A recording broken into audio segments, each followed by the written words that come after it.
हाय लोग, कैसे हो? तो welcome the back back the welcome और स्वागत है आपका एक ब्रांड न्यू और गलत सीन से भरी पड़ी top eight Hollywood action movies के। सारी की सारी मूवी एक्शन से भरी हुई है, सारी मूवी हिंदी में अवेलेबल है।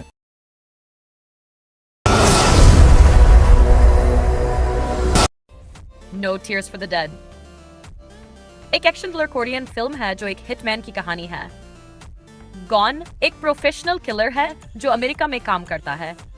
एक मिशन के दौरान वह गलती से एक छोटी बच्ची को मार देता है। इस हादसे से उसका दिल टूट जाता है और वह अपराध बोध से घिर जाता है। इसके बाद उसे अगला टारगेट मिलता है, मरी हुई बच्ची की मां मोक क्योंग। लेकिन इस बार गॉन का दिल उसे मारने नहीं देता, वह उल्टा उसकी रक्षा करने लगता है। अब गॉन अपने पुराने बॉस और बाकी हिटमैन से लड़ता है ताकि वह महिला सुरक्षित रहे। फिल्म में जबरदस्त एक्शन, इमोशंस और गिल्ट का मिश्रण है। गॉन का किरदार दिल छू लेने वाला है, जो एक क्रूर कातिल से इंसान बनता है। फिल्म का बैकग्राउंड स्कोर और सिनेमाटोग्राफी भी काफी प्रभावशाली है। एक शानदार एक्शन ड्रामा जिसे जरूर देखना चाहिए। The which part 1 the subversion एक सस्पेंस और एक्शन से भरी कोरियन फिल्म है जिसमें एक लड़की की रहस्यमयी कहानी दिखाई गई है। कहानी की शुरुआत होती है एक सरकारी प्रयोगशाला से भागी हुई छोटी बच्ची जायून से। उसे एक बूढ़ा दंपति खेत में घायल अवस्था में पाता है और पालता है। सालों बाद वह एक आम सी छात्रा की तरह जीती है, लेकिन एक टीवी शो में भाग लेने के बाद उसकी जिंदगी बदल जाती है। कुछ अजनबी लोग उसका पीछा करने लगते हैं और धीरे धीरे पता चलता है कि वह असल में एक खास प्रयोगशाला में तैयार की गई जेनेटिकली मॉडिफाइड सुपर ह्यूमन है। फिल्म का दूसरा भाग बहुत ही एक्शन और थ्रिल से भरा है, जहां जायून अपनी असली ताकत दिखाती है। फिल्म में ट्विस्ट, बैक स्टोरी और जबरदस्त एक्शन इसे बहुत दिलचस्प बनाते हैं। इसका क्लाइमेक्स आगे आने वाले पार्ट की उत्सुकता भी बढ़ाता है। टाइम टू हंट एक थ्रिलर और साइंस फिक्शन से भरपूर कोरियन फिल्म है जिसमें भविष्य के एक आर्थिक संकटग्रस्त कोरिया की कहानी दिखाई गई है। कहानी चार दोस्तों चुनसोक, कीहुन, चांगहो और सांगसू की है, जो एक नई जिंदगी शुरू करने के लिए एक खतरनाक प्लान बनाते हैं।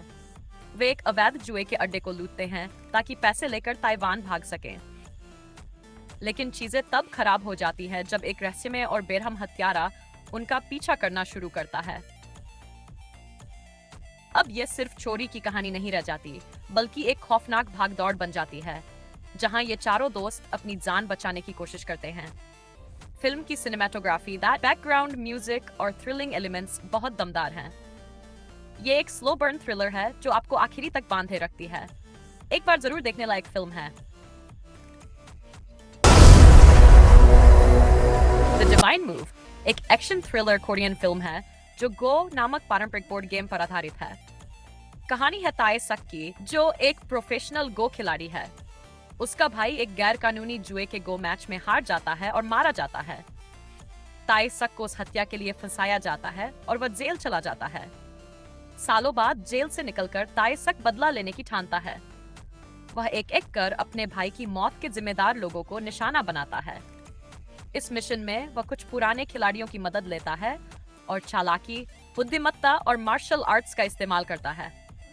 फिल्म में गेमिंग रणनीति को रियल फाइट और बदले की कहानी से शानदार तरीके से जोड़ा गया है। एक्शन सीन दमदार है और कहानी तेज रफ्तार है। ये फिल्म बदले, दिमागी खेल और थ्रिल का जबरदस्त मिश्रण है।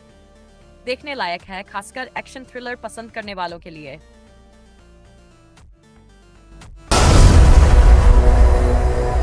फैब्रिकेटेड सिटी एक थ्रिलर और एक्शन से भरपूर कोरियन फिल्म है जिसमें मुख्य किरदार है क्वॉन यू, जो एक बेकार और बेरोजगार गेमर होता है। असल जिंदगी में वह कुछ नहीं कर पाता, लेकिन ऑनलाइन गेम्स में वह हीरो है। उसकी जिंदगी तब पूरी तरह बदल जाती है जब उस पर एक लड़की के बलात्कार और हत्या का झूठा आरोप लग जाता है। क्वॉन यू को बिना सबूत के जेल भेज दिया जाता है, जहां उसे बहुत तकलीफें सहनी पड़ती हैं। लेकिन वहां से निकलने के बाद वह अपने पुराने गेमिंग दोस्तों की मदद से सच को उजागर करने की कोशिश करता है। इस सफर में उसे एक बड़े साजिश का पता चलता है, जहां अमीर और ताकतवर लोग मासूमों को फंसाते हैं। फिल्म तेज रफ्तार एक्शन, शानदार विजुअल्स और सस्पेंस से भरपूर है। ये कहानी बताती है कि तकनीक के जरिए भी इंसाफ पाया जा सकता है। The suspect thriller action Korean film है जिसमें मुख्य भूमिका में है गोंग यू। कहानी एक उत्तर कोरियन जासूस जिनचोंग की है जो अपनी पत्नी और बेटी की मौत के बाद दक्षिण कोरिया भाग आता है। वह एक अमीर व्यक्ति का ड्राइवर बन जाता है, लेकिन जब उसका बॉस मारा जाता है तो डोंग चुल पर हत्या का शक जाता है। डोंग चुल को अब न सिर्फ पुलिस और एजेंसियों से भागना पड़ता है, बल्कि उसे असली कातिल और साजिश का भी पता लगाना होता है। फिल्म में हाई एक्टेन एक्शन, जबरदस्त कार चेज और फाइट सीक्वेंस है जो दर्शकों को अंत तक बांध कर रखते हैं। कहानी में देशभक्ति, बदला और इंसानियत के कई भावनात्मक पहलू जुड़े हुए हैं। गोंग यू का अभिनय दमदार है और फिल्म का निर्देशन और बैकग्राउंड स्कोर बहुत प्रभावशाली है। एक शानदार एक्शन थ्रिलर जो दर्शकों को सोचने पर मजबूर कर देती है। द चाइल्ड एक suspense thriller action Korean film है जिसमें मुख्य किरदार है मार्क, जो फिलीपींस में रहता है और एक बॉक्सिंग प्लेयर है। उसकी मां बीमार है और इलाज के लिए उसे पैसों की जरूरत होती है। तभी उसे कोरिया से उसके असली पिता के परिवार की ओर से संपर्क किया जाता है। मार्क को उम्मीद होती है कि अब उसकी जिंदगी सुधर जाएगी, लेकिन जैसे ही वह कोरिया पहुंचता है, एक रहस्यमय किलर उसका पीछा करना शुरू कर देता है। ये फिल्म हाईपेस एक्शन, ट्विस्ट और सस्पेंस से भरी हुई है। कहानी में बहुत सारे रहस्य हैं जो धीरे धीरे खुलते हैं। किम सुनो का कूल और साइकोटिक किलर वाला किरदार फिल्म का सबसे दमदार हिस्सा है। फिल्म का स्क्रीन प्ले टाइट है और दर्शक को अंत तक बांधे रखता है। एक्शन और थ्रिल पसंद करने वालों के लिए यह फिल्म जरूर देखने लायक है।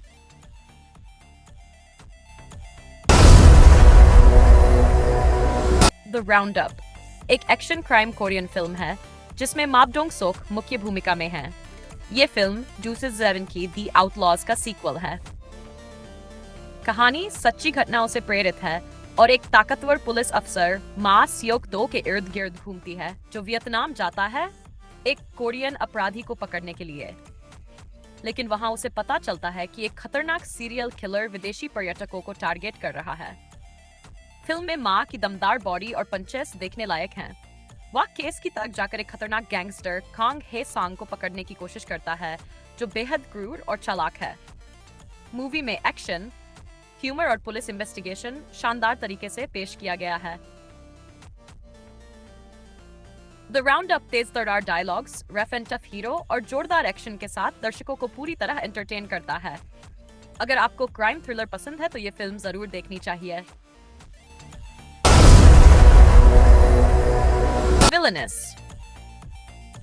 एक एक्शन थ्रिलर फिल्म है जो एक महिला हत्यारिन की जिंदगी और बदले की कहानी को दिखाती है। सुखी नाम की लड़की की है जिसे बचपन से ही एक हत्यारिन के रूप में पाला गया। जब उसके पति को मार दिया जाता है तो वह बदला लेने के लिए निकल पड़ती है। सरकार उसे एक सीक्रेट एजेंसी के लिए काम करने का मौका देती है। बदले में उसे आजादी का वादा किया जाता है। सुखी एक डबल जिंदगी जीने लगती है। बाहर से वह एक आम औरत है, लेकिन अंदर से वह एक घातक किलर है।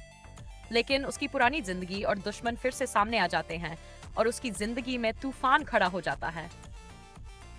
इस फिल्म में जबरदस्त एक्शन, इमोशनल ट्विस्ट और शानदार कैमरा वर्क है। खासकर इसकी ओपनिंग फाइट सीन और क्लाइमैक्स काफी दमदार है। ये एक रिवेंज ड्रामा है जिसमें महिला लीड पूरी फिल्म पर छाई रहती है। द मैन फ्रॉम नोवेयर एक एक्शन थ्रिलर कोरियन फिल्म है जिसकी कहानी एक रहस्यमय आदमी ताई सिक के इर्द गिर्द घूमती है। वह एक पॉन शॉप चलाता है और दुनिया से कटकर अकेले रहता है। उसका एकमात्र संबंध पड़ोस की एक छोटी लड़की सोमी से है, जो ड्रग्स की लत में डूबी अपनी मां के साथ रहती है। जब सोमी और उसकी मां को एक ड्रग गैंग किडनैप कर लेता है, तब ताई सिक अपना शांत चेहरा छोड़कर खतरनाक मिशन पर निकलता है। जैसे जैसे कहानी आगे बढ़ती है, ताई सिक का दर्दनाक पास्ट सामने आता है, जिससे पता चलता है कि वह एक पूर्व स्पेशल एजेंट था। फिल्म में इमोशंस, शानदार एक्शन सीन्स और दिल को छू लेने वाली बॉन्डिंग दिखाई गई है। वन बिन की एक्टिंग और इमोशनल गहराई फिल्म को खास बनाती है। ये फिल्म दर्द, बदला और इंसानियत की एक दमदार कहानी